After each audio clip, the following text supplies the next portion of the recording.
Hi guys, Amy here with Plans Meet Paper, and today I'm here to film a how to plan for a productive day video. I've got my kind of planner here in front of me and a notebook as well. This is a personal Filofax Malden and it's in the ochre color. And I've got a whole setup of this planner, so I'll link that down below in case you haven't seen it. But for today, I just wanted to kind of talk about daily planning and trying to set yourself up for the best day possible. It's morning time here. It's Thursday, and I'm sitting down with my coffee. My son, who is 18 months old, is not awake yet, and so I hope that the Waves sound machine in the background isn't too loud.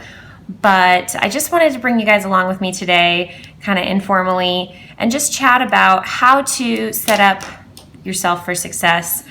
Ever since I became a mom a year and a half ago now, I have been trying to figure out kind of the best possible routine, daily schedule, etc. to be productive, to be healthy, to make time for myself, but to still be able to get stuff done, to make time to really focus on my son and play with him and interact with him and teach him, etc. And so I've been trying to figure that out, and I definitely do not have the answers. I wish I did. I would probably be a millionaire if I did have the answers on how to do that as a mom. But I do feel like I've learned a few things that really help me out personally to, be happier, be more productive, and just kind of feel like I am on track throughout the day and throughout the week. So, as I said, today's Thursday. As you can see, I meant to film this video yesterday and did not get to it, so that's why I figured I'd just jump in and do it first thing this morning. Sometimes I do my daily planning the evening before, and then sometimes I do it in the morning. I kind of prefer to do it the night before because then I can kind of hit the ground running, but doesn't always happen, and you got to roll with the punches. So what I do usually is I sit down here with my planner, and then I usually just sit down with a blank sheet of paper or a notebook. So for a long time, I was just using these little kind of scraps of paper that I get when I trim my inserts. These are my weekly inserts, week on one page with notes on the other side. Not sure if you can see, but there is a really light dot grid there that helps me to write straight and just kind of gives me a check box also. And when I print these on letter size paper, which is how I designed them, they print with this little section in the middle that is kind of free space. And I actually, on this dot grid version, I included dot grid on that section as well so that it can be easy to be used as a kind of a notes paper. And I use this for all sorts of things, but for a very long time, that's what I was using for my dailies, and I would just literally stick it in the middle of the week like this, and then use it throughout the day, and at the end of the day, I would usually use the other side for the next day, and then toss it whenever I felt like I was done processing everything on it. I don't really care to save daily pages for the most part. If there's anything important on that page, I will transfer it to a notes section or a reference section, so I make sure I have it. But just the last week or two, I don't know why, but I've been in the mood to use my Stology notebook. This is a B6 Stology notebook. I purchased it on Amazon about 8 or 9 months ago, and when I first bought it, I did intend to use it as a planner to try it out, kind of in a traveler's notebook setup as a planner, and I had printed things and glued them in. You can see that was back in like November. I was trying it out, and I love the paper, and I love how it works really well if you use Tomoe River paper. It works really well to print onto the Tomoe River paper and then stick it in there with like either a glue stick or an adhesive roller, and the pages are still just so thin because both this paper is very thin and then also the Tomoe River paper is very thin. So it works really nicely for that kind of thing, but I am a ring bound girl, so I had to go back. I love being able to move things around order wise and like take things out and just start from scratch or kind of that kind of thing.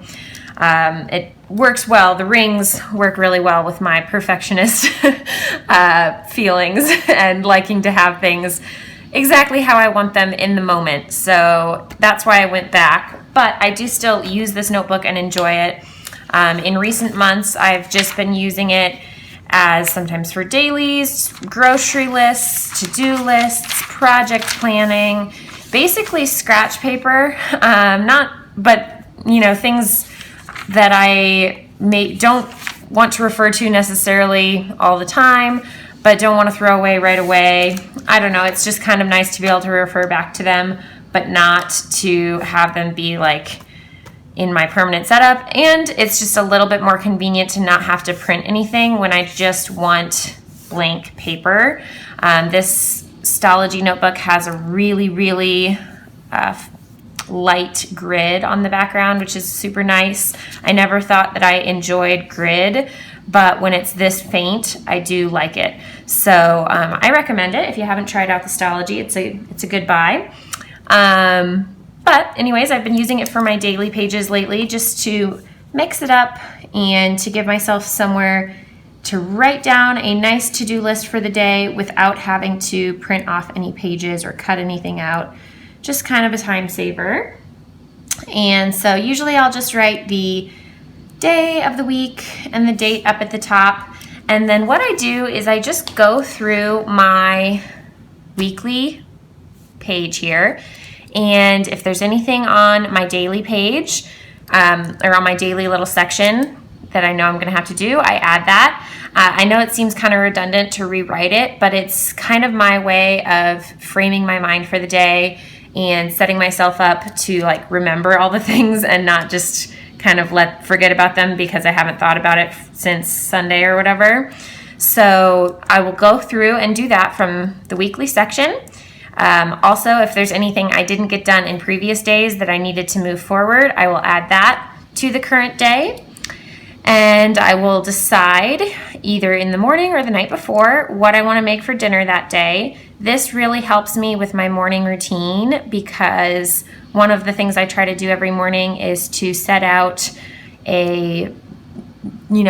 dinner or kind of prep it a little bit. So whether that's thawing something from the freezer or if I need to chop a few things, I like to try to do it earlier in the day and not wait until evening because evening is always the kind of most difficult time of day. Everybody's tired. Baby's usually more fussy or just needs a little bit more attention. And so it's better for me to get that done earlier in the day. And it definitely helps me avoid that panic feeling around dinner time of, oh, there's nothing and we better just get takeout or something like that. So I go through those two things first. I don't necessarily plan what day I'm going to make each dinner before the day of. I just have a list of all the things that I have ingredients for in my fridge and freezer and pantry that I grocery shopped for, and then I just choose on the morning of what we're actually going to have. So I'll go ahead and do that first.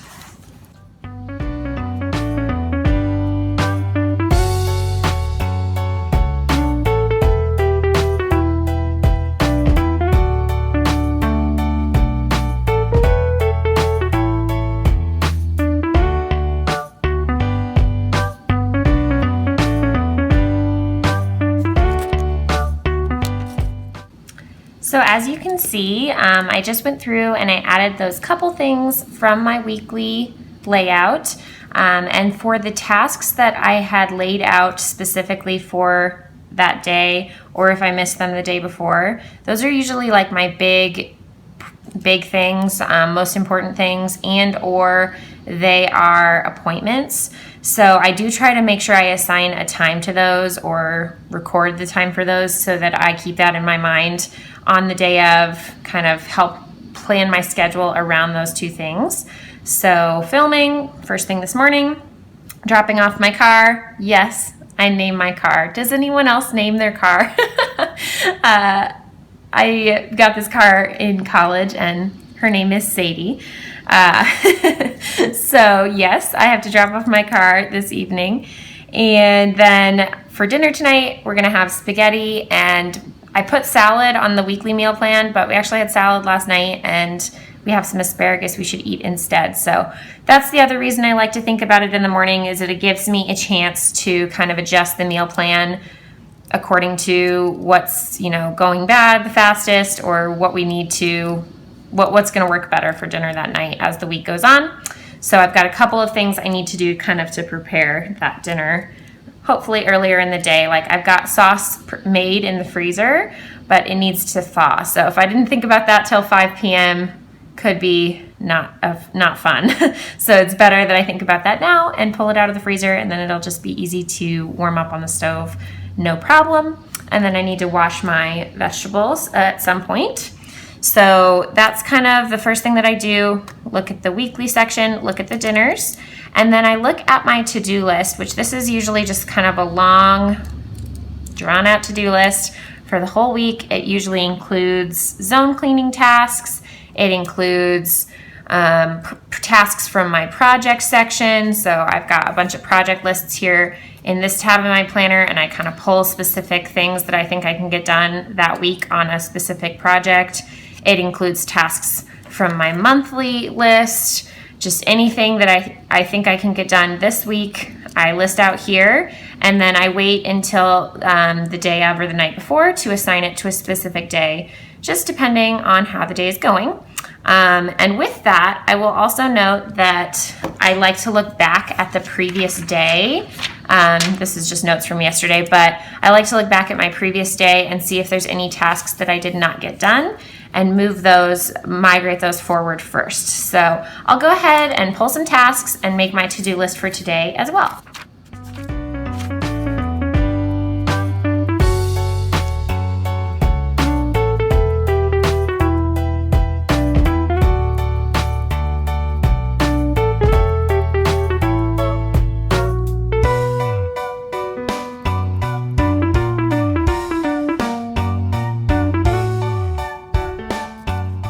Okay, so I've gone ahead and pulled a few tasks off of my to-do list. I try to set myself up for success, so although it's very tempting for me to end up writing like all of my weekly to-dos on each individual day, I would then end up just having to migrate things over and over and over, which doesn't feel good necessarily, to not be able to check things off, to just have to keep rewriting them. So I try to be as realistic as possible. I still make mistakes. I still definitely plan too much sometimes, or some days you're either not feeling so good and you're kind of lazy, or the baby's not feeling so good, or whatever, things go off track. But as much as I can, try to plan things for success. If I am actually sitting down and doing this, and I have like my highlighter and all my supplies right here with me, which is not always the case. Sometimes I'm doing it like standing up at the counter at 11 o'clock at night. But since I'm sitting down right now, I am going to go ahead. I do like to kind of highlight the check boxes for my zone cleaning tasks. Again, the reason why I do that is I am trying really hard to not spend more than like 15-ish minutes on zone cleaning tasks. And so I like to highlight those boxes to help myself remember not to plan too much, that I only have 15 minutes. I can't plan 15 things on one day, or it'll take me way longer than that. So today I just want to wipe out a few drawers in my kitchen, get the crumbs out, and then I want to wipe down a few of the outsides of my cabinets. I don't think I need to do every single one, just the ones that I feel like have smudges or marks on them from baby fingers or whatever. So those are my two tasks. I know I can get those done to some degree in 15 minutes. And then I picked a few other tasks that I want to get done. I do try to group things. So the main tasks I'm kind of thinking about that I'm working on during nap time are the zone cleaning tasks, and then also these two tasks, checking budgets and voter registration. These are both in the kitchen. These are both on the computer. Since I'm filming this video today, I'll probably want to go ahead and upload footage as well onto my computer. Upload video to computer so that I can start working on editing. But I like to kind of think through that when I'm planning my day and choose things that work well together. So if I'm doing computer work one day, I want to sit down and work on computer work for, an hour and not have to jump around to a bunch of different places within the house to get tasks done, because that just wastes time. So that's kind of how I plan my to-do list. The only other thing that I'll do sometimes, I do often on my daily page, I will do kind of my daily devotional, my prayers, my gratitude. I'll just jot down some thoughts on that, and that really helps as well. I'm not going to do that on camera, but it is a great thing to add to a daily page because it really helps me to frame myself throughout the day. Every time I go back to my to-do list, it helps me to remember the things I'm grateful for, to remember the people I'm praying for, to remember the Bible verses I read that day, my intentions for the day, etc. I like to put that on there as much as I can, and that is a great thing to do too. So yeah, I thought I'd mention that. And otherwise, that's kind of just how I prepare for the day. I like to do this either first thing in the morning, night before, so I can go ahead and jump into my to-do list and try to have the most successful day possible. I will also link below, I have a video on my routines where I talk a little bit more about my morning routine, my afternoon routine, and my evening routine that I'm doing right now. And I have those here on like some little task cards in my planner. Oops, they're kind of stuck in there. But I'll go ahead and link that video so you can just check it out if you would like to see more about routines. But this is just kind of my planning routine. So I hope you guys are having a great day. Sorry for this little bit of a chatty, rambly video, but I just wanted to bring you along with me real casually. And I hope you have a great rest of your day, and we'll talk to you soon. Thanks for watching. Bye.